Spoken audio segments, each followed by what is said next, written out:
I have a question for all of you. What drives you? I want to challenge you tonight. What drives you? Because if you want to see the change in your life, you have to know what drives you. I want to challenge you on this. I want you to dig deep because there's another level. What do they say?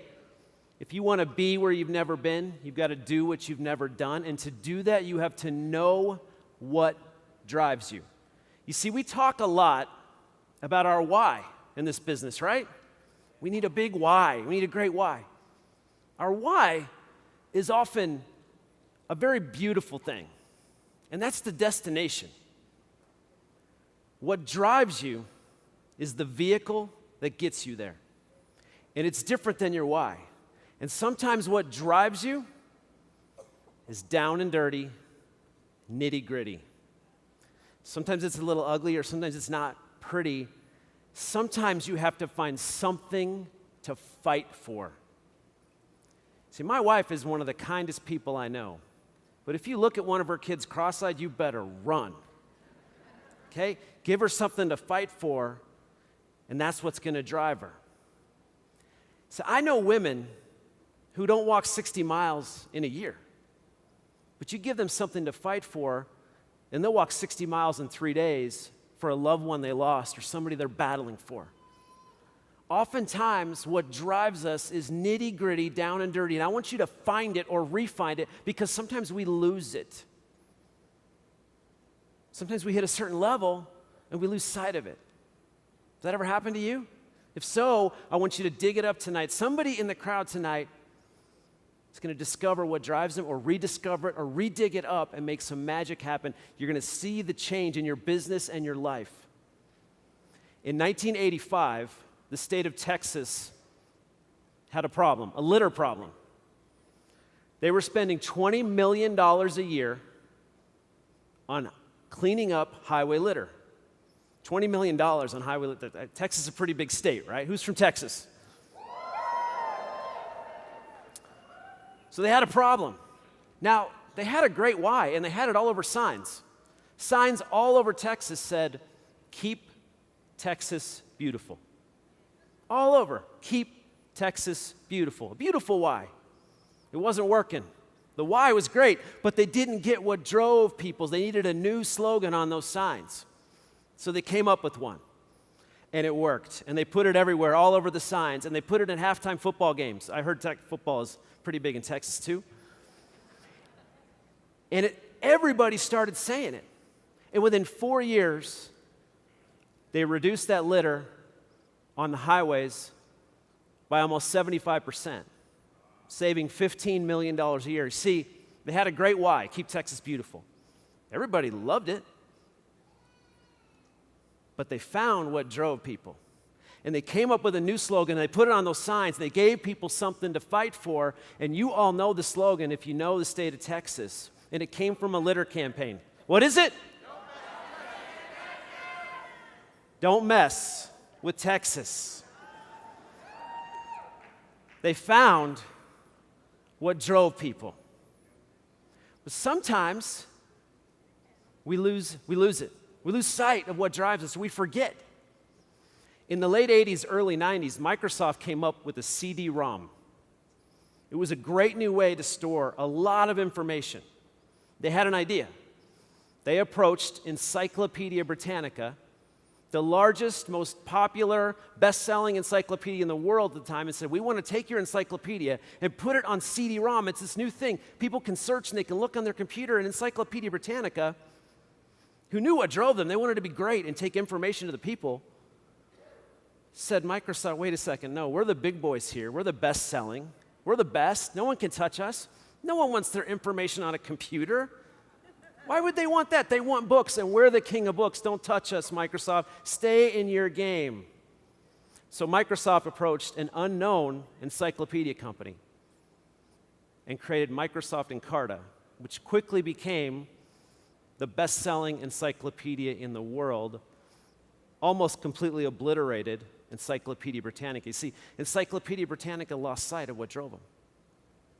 But Microsoft was very clear on it. They wanted to take information to the people ready at their fingertips. But then they lost sight of what drove them. And when the internet came along, Microsoft was on the forefront. In fact, most people that were accessing the internet were using Microsoft's operating system to do it. So here they had a great opportunity to take their information and take it to the people. What drove them? They lost sight of it. And instead of being able to give information, they said, we have CD-ROM, it's the best-selling, and Encarta is the best-selling encyclopedia in the world. Why would we give that away? That's stupid. Don't touch us. We're not doing anything on the internet. So a couple guys at Stanford took action. They wanted to create the best search engine in the world. And they wanted to give away all the information for free. And they created Google. And if you search Salt Lake City on Google, they're going to send you to Wikipedia, the number 7 website in the world. And those two websites completely obliterated Microsoft Encarta. It doesn't really exist anymore. You see, they lost sight of what drove them. Have you ever lost sight of what drives you? I want you to find it this weekend. Because if you want to see the change in your life, you have to know what drives you. Your why is usually very beautiful. That's the destination. What drives you is the vehicle that will get you there. In 1992 was the first, I'm going to date myself, was the first election I could vote in, presidential election. Now, when everybody's going downstream, I like to go upstream. There were two candidates, a Republican and a Democrat. So do you know which one I picked? There was a third-party candidate that I liked, an entrepreneur, a business guy named H. Ross Perot. And I was enamored with him. Here was a guy who wasn't a politician. He had a bunch of crazy ideas. And they did an interview with him, and I saw this interview that changed my life. They said, Ross Perot, why are you so successful in business? He said, when I build a team, I look for people that love to win. And if I can't find any of those, I look for people who hate to lose.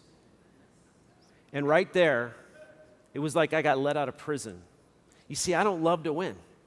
But right there, I got goosebumps, and I still get them. I hate to lose. I know what drives me, and up until that point, I felt guilty for not enjoying winning.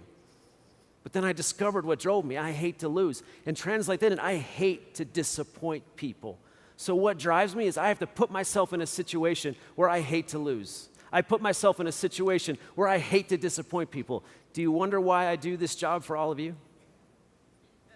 I hate to disappoint any one of you.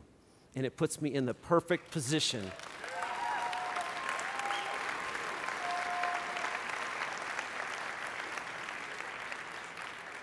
But sometimes we lose sight of what drives us. A couple years ago, my 16-year-old son decided to play hockey on the same team as Dad. Now, I'm a goalie, go figure, swimming upstream when everybody's going downstream, which puts me in the perfect position not to want to disappoint people, because every mistake I make, they put on a scoreboard.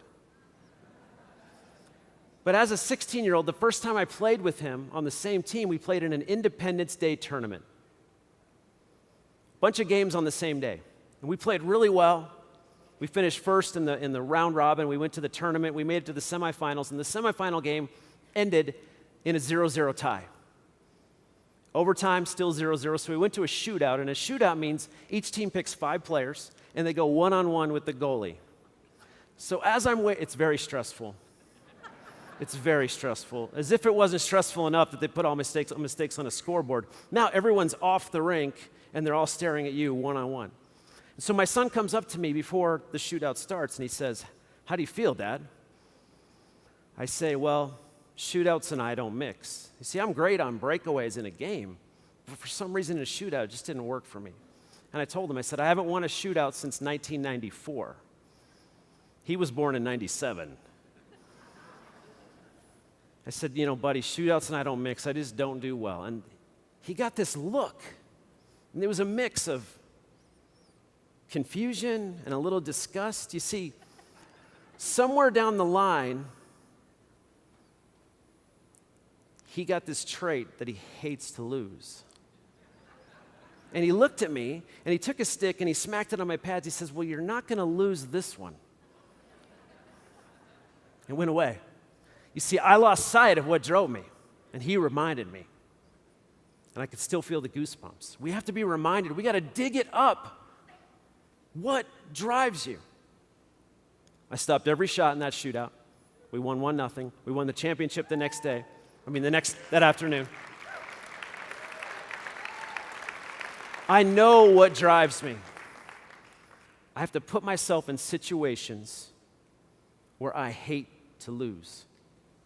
Put myself in situations where I hate to disappoint people. I hate it. Now, some of you may be saying, that's sad. You don't enjoy winning? I do. Here's what I love about winning.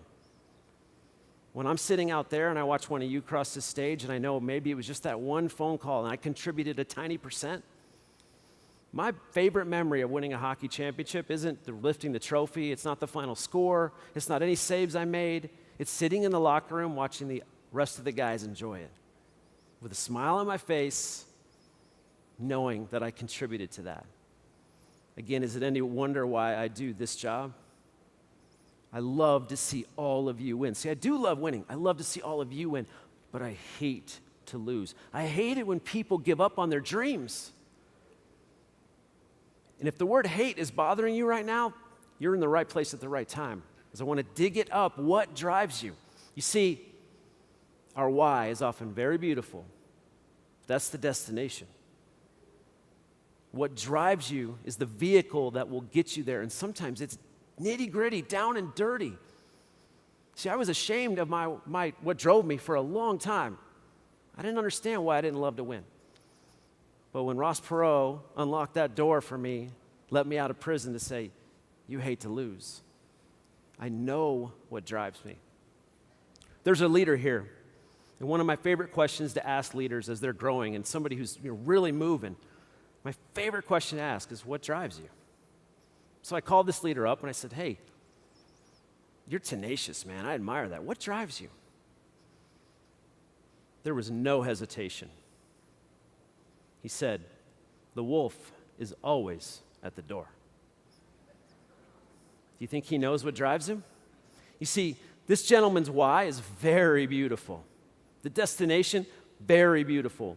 That vehicle, what drives him, what gets him there, what gets him up every day, the wolf is always at the door. Sometimes it's not so pretty. You can't be ashamed of what drives you if it gets you where you want to go, as long as it's legal and we don't hurt anybody. You can't be ashamed of it. When I ask you right now, what drives you? Do you hesitate? Or do you know what drives you? You know. And if you need to dig it up, if you need to find it again, leave this weekend knowing what drives you, because your why is beautiful. Your why is very beautiful. That's the destination. What drives you is the vehicle that will get you there. You've got to know it and tap into it. You tap into what drives you, you will see the change. You want to be limitless? You've got to know what drives you. Thank you.